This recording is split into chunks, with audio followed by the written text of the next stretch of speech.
500 টাকায় বিজনেস, এটাও কি সম্ভব? হ্যাঁ দর্শক, আপনারা ঠিকই শুনেছেন, 500 টাকা দিয়ে বিজনেস করা সম্ভব। আমি মোহাম্মদ মেহেদি হাসান আসছি আপনাদের মাঝে নতুন একটা চ্যালেঞ্জ নিয়ে। আসলে কি 500 টাকা দিয়ে বিজনেস করা সম্ভব? হ্যাঁ, আমি সেটাই দেখাবো আপনার কাছে। আমার কাছে আছে 500 টাকা, আর এই 500 টাকা দিয়ে একটা বিজনেস করা সম্ভব কিনা সেটাই আপনাদের দেখাবো। তাহলে চলুন।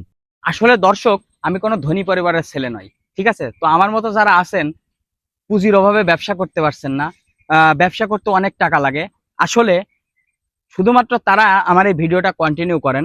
মাত্র 500 টাকা দিয়ে, মাত্র 500 টাকা দিয়ে আপনাদেরকে আমি ব্যবসা স্টার্ট করে দেখাবো। আসলেই কি 500 টাকায় ব্যবসা করা সম্ভব? চলুন। আপনারা যারা মনে করছেন অসম্ভব, তারা অবশ্যই ভিডিওটা কন্টিনিউ করবেন। আসলে ব্যবসাটা টাকাটা বিষয় না ভাই, মন মানসিকতাটাই বিষয়।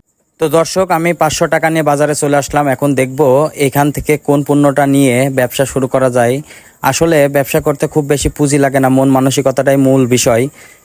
500 টাকায় আসলে ব্যবসা করা সম্ভব, এটা আমি আপনাদের করে দেখাবো। এখন আমি পণ্য নির্বাচন করব, কোন পণ্যটা নিয়ে ব্যবসা করা যায় সেটা দেখব। আর আপনাদের যদি কোনো মতামত থেকে থাকে তাহলে অবশ্যই সেটা বলবেন, আমি আপনাদের মতামতের প্রোডাক্টটা নিয়ে শুরু করার চেষ্টা করব।